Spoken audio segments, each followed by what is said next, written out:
dia! Nós estamos aqui hoje com mais uma edição do Sofá com Café e hoje nós temos uma convidada muito especial, que é a Tânia Silotti. Tânia, muito bem-vinda no nosso quadro, é um prazer ter você aqui conosco.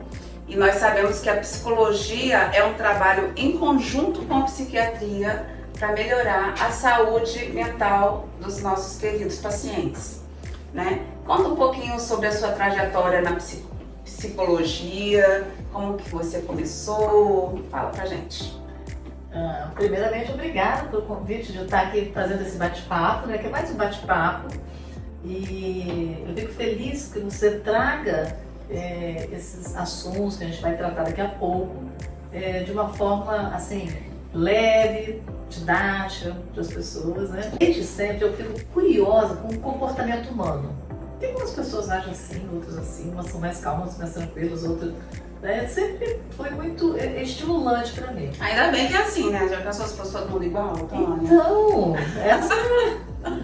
E aí foi, minha formação foi em outra área, né? Trabalhei em empresa. Mas quando despertou essa curiosidade maior, eu falei assim, agora eu quero estudar um pouco mais, fui fazer psicologia, né? Para entender isso, esse funcionamento e também como é que eu podia ajudar as pessoas. É claro que a gente sempre traz, quando a gente está fazendo faculdade, né, coisas da gente também, como a gente pode melhorar nisso, naquilo, nesse aspecto psíquico, né, das emoções. Então, foi assim que você começou. Foi assim.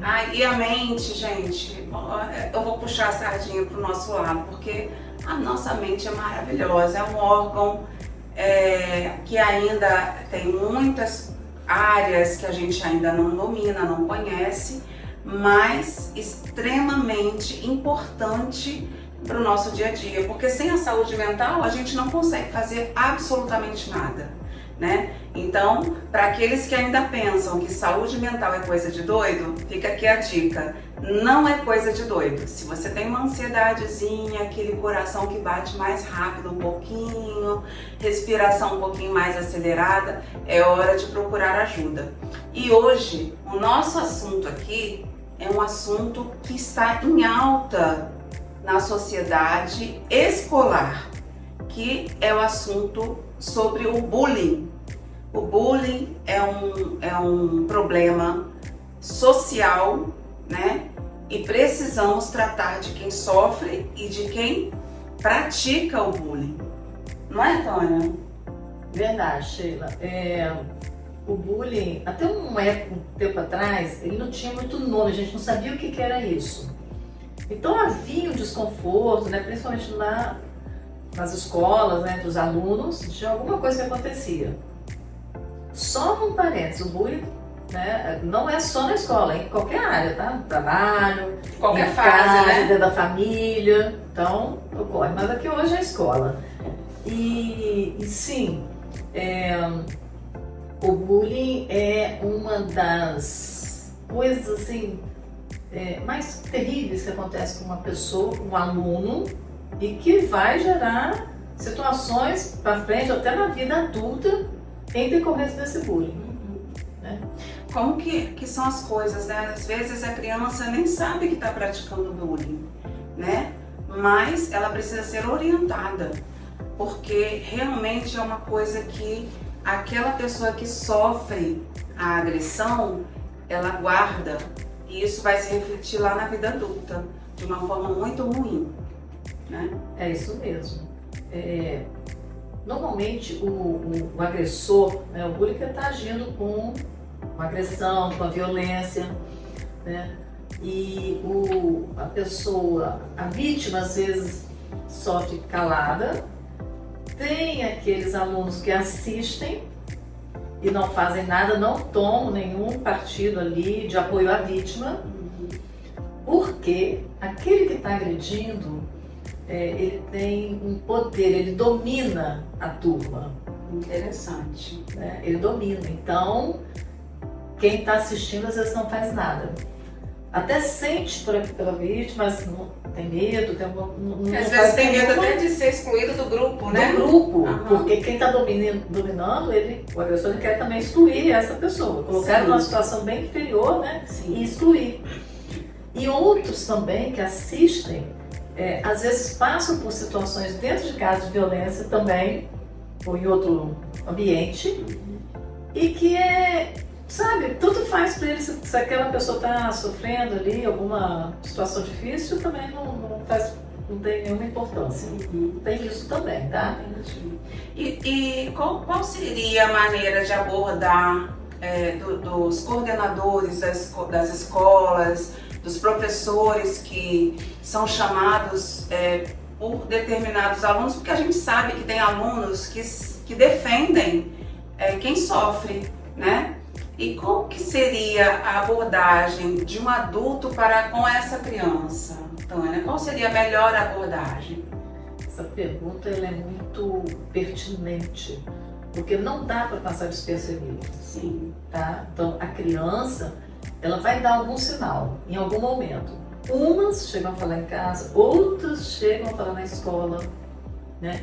E quando é o momento de tomar alguma atitude, alguma providência, talvez uma das melhores coisas é a escola promover um diálogo, incentivo, fazer uma programação incluindo esses alunos, tá? E falando sobre o que é o bullying. O que acontece com quem está fazendo o bullying e com quem está sofrendo. Porque não é só quem está sofrendo, quem está fazendo ele faz por algum motivo também. Ele não faz à toa. A criança, ela a não ser que ela tenha um problema já, uma psicopatia, que ela já tenha uma índole, que ela já nasceu com uma índole já voltada para o mal, né? Porque tem as crianças psicopatas que são maldosas e que não adianta a gente fazer palestras para ela, realmente tem que passar por um tratamento para ela entender o mal que ela está causando para outra pessoa. Que às vezes é uma perversão, né? Perversão, exatamente. Tá? Uma palavra bem assim, né? Mas eu acho que uma das melhores formas seria isso. Acolher. Palestras, teatros, né? Que chama a atenção da criança. Exatamente. Então, promover essas situações que envolvam esses alunos, as crianças, adolescentes, para que eles compreendam que isso não é legal. Entendi. Ele pode fazer como ele pode sofrer. E às vezes ele replica o que ele está sofrendo, né? Exatamente.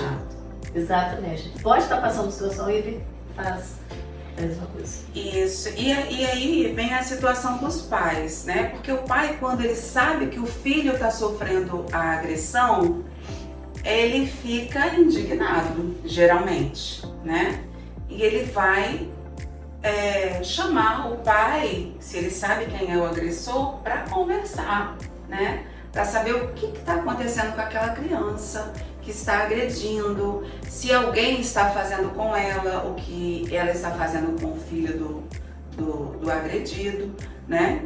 Então, assim, às vezes o pai entra em contato com o filho do agressor, não para ele ser punido, né? Mas com o intuito de alertar, né? Alertar para o que possa estar acontecendo com essa criança que está fazendo a agressão, cometendo a agressão, e saber se ela está sofrendo ou se ela está fazendo aquilo por puro preconceito, maldade, né? Exclusão, né?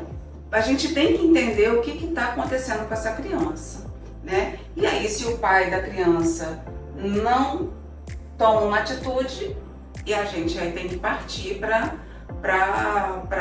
os responsáveis da escola, né? Que a criança está sofrendo. Mas você sabe por que, Tânia, que eu te chamei para falar sobre esse assunto hoje? Aqui no consultório, a gente tem vários tipos de pacientes, adultos, adolescentes, jovens, velhos e crianças que estão sofrendo bullying ou que já sofreram e estão, consequentemente, tendo sofrimento decorrente dessas agressões que eles sofreram. E um específico que eu até fiz a caroninha com a doutora Sheila falando sobre isso, me chamou a atenção, que eu chamei de paciente X. Gente, o nível de sofrimento desse menino foi tão grande que eu resolvi fazer caroninha, resolvi fazer postagem, resolvi fazer o nosso café, sofá com café, para poder chamar a atenção de vocês do quanto isso é perigoso para os nossos filhos, né? Essa criança chegou aqui, Tânia, em pleno sofrimento. Ela já estava sofrendo bullying há 4 anos e os pais lutando contra isso, mas não sabiam mais o que fazer. E aí essa criança mudou de escola. E qual foi a consequência desses 4 anos sofridos? Ela tinha medo de tudo. Ela tinha medo de se reportar aos novos colegas, porque ele tinha medo de ser agredido novamente. Ele sofria, nessa escola antiga, xingamentos. Ele era chamado de incompetente, de burro, de você não vai ser ninguém na vida, né? Era chamado de bicha, né? De gay. Não que a gente tenha nada contra os gays, mas isso é uma agressão para uma criança que nem sabe direito o que é gay, né? O que é ser gay. Então, e além disso, as crianças que agiam com maldade, porque não era uma só, elas pegavam o material escolar dele, batiam nele, ele apanhava, né?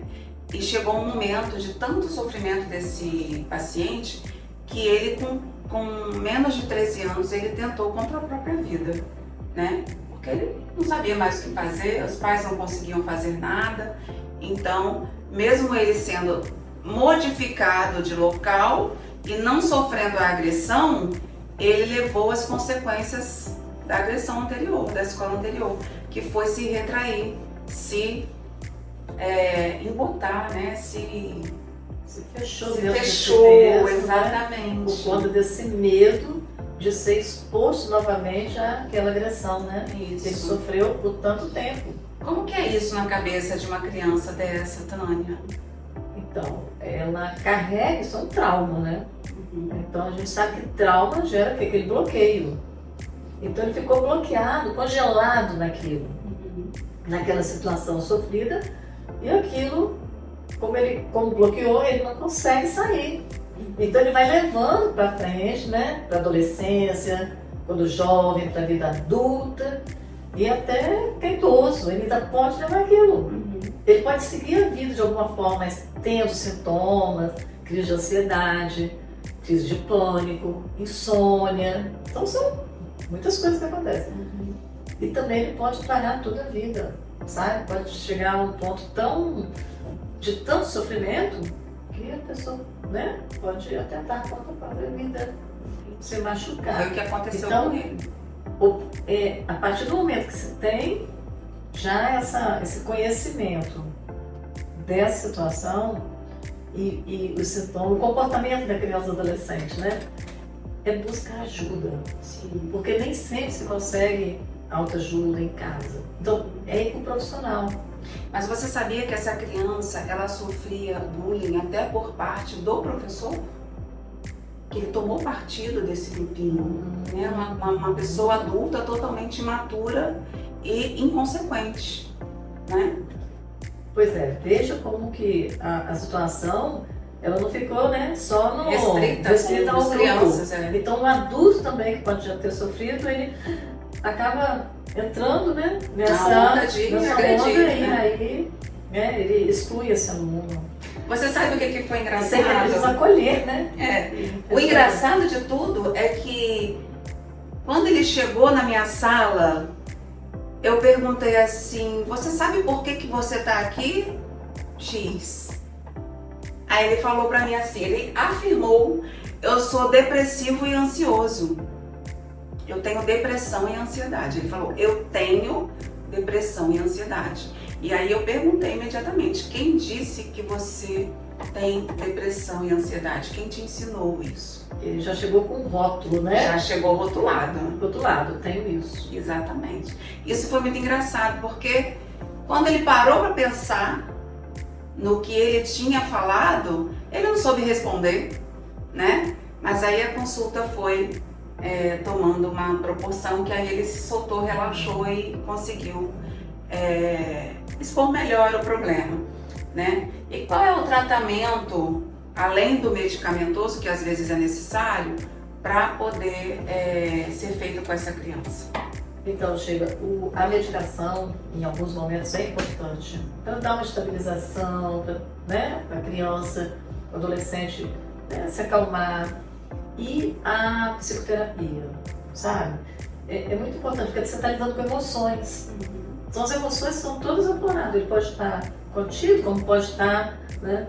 Então, existem várias formas, abordagens de tratar quem sofre de bullying. Então, a gente logo pensa no trauma, nessa situação de congelamento. Mas no caso desse paciente que já chegou com uma história de autoextermínio, né, de suicídio, qual seria a melhor forma de tratar essa criança, na sua opinião? Começa com o acolhimento, que foi o que você fez. Você ouviu essa criança, você deu voz a ela, porque ela estava do lado, ela achava que era aquilo que ela tinha. Então, não, quando você começa a perguntar, então você já acolhe, então ele já começa a se abrir. A partir daí, existem técnicas, né? O psicólogo pode usar várias técnicas. Uma delas é o MDR. O MDR é excelente para trabalhar esse tipo de situação de sofrimento extremo, né? Extremo. Então, isso vai dar não só ajudá-lo a diminuir essa tensão toda, como vai também trabalhar essa questão do trauma, para que essa pessoa se libere nessa criança, ela viva feliz, sabe? Ela tenha qualidade de vida, ela consiga ser o que ela é. Então, essas abordagens, essa principalmente, é excelente para isso. Então, a criança passa a ter uma outra vida, ela vai se compreender e aquilo também vai ser reprocessado. Porque aquilo fica processado de uma forma muito negativa, rígida, né? Então, até a pessoa conseguir sair. Então, uma das abordagens que eu acho que seria muito interessante eu lembrei. Esse paciente X, ele começou a terapia MDR aqui no nosso consultório e ele teve uma resposta muito positiva. É claro que a gente não pode comparar, né, Tânia? A Tânia faz a terapia MDR, faz outros tipos de terapia associada ao MDR, que é um tratamento, é uma terapia de reprocessamento da informação negativa para que essa informação que foi gravada na cabeça, no cérebro desse paciente, não seja perturbadora a ponto dele querer tirar a vida, né? Então, é claro que o número de sessões a gente não pode dizer, né, Tânia? Porque isso varia muito de um paciente para o outro, o quanto ele vai conseguir se concentrar na terapia, né? O quanto está sendo deletério para ele aquele momento. Então, isso varia de paciente para paciente. Mas por que nós indicamos a terapia MDR para este paciente X em específico? Porque o resultado, ele é muito mais rápido, não é, Tânia? É mais rápido. E, como você falou, dependendo do paciente, quanto mais recurso ele tem, recurso emocional, familiar, mais rápido também ele vai ter para processar isso tudo, entende? Então, ele é muito eficaz nesse caso aí específico, né? Que ele traz, que é o foco. Então, é muito interessante o processamento, o reprocessamento dessa memória negativa, ela é mais rápida e mais eficaz. A gente tem ótimos resultados, né? Temos. Assim, sim. Aqui a gente indica a terapia EMDR, não só aqui no nosso consultório, mas para qualquer profissional que faça essa técnica, porque a gente vê resultados, né? E para quem quiser te achar no Instagram, Como que a pessoa vai aí encontrar você lá nas redes sociais para marcar uma consulta? Então, pode procurar pelo seu Instagram, doutora Sheila de Salles, né? Que a gente está aqui. A Tânia trabalha junto com a gente tem ótimos resultados. Né? Bacana isso. Mas ela também tem o consultório dela. Né? Então tem as duas formas aí de estar. No Instagram tem psicóloga.Tânia Silotti, com S, 2 T's. E aí consegue me achar também. Que bom, que bom. Eu espero que esse Sofá com Café, esse quadro de hoje, tenha trazido para os pais e para os professores também, coordenadores, diretores de escola, trabalho, né? No trabalho também existem os bullying. Uma forma de acariciar o seu coração e dizer para vocês que tudo tem tratamento. É preciso persistir e procurar um profissional que atenda a sua necessidade de uma melhor forma.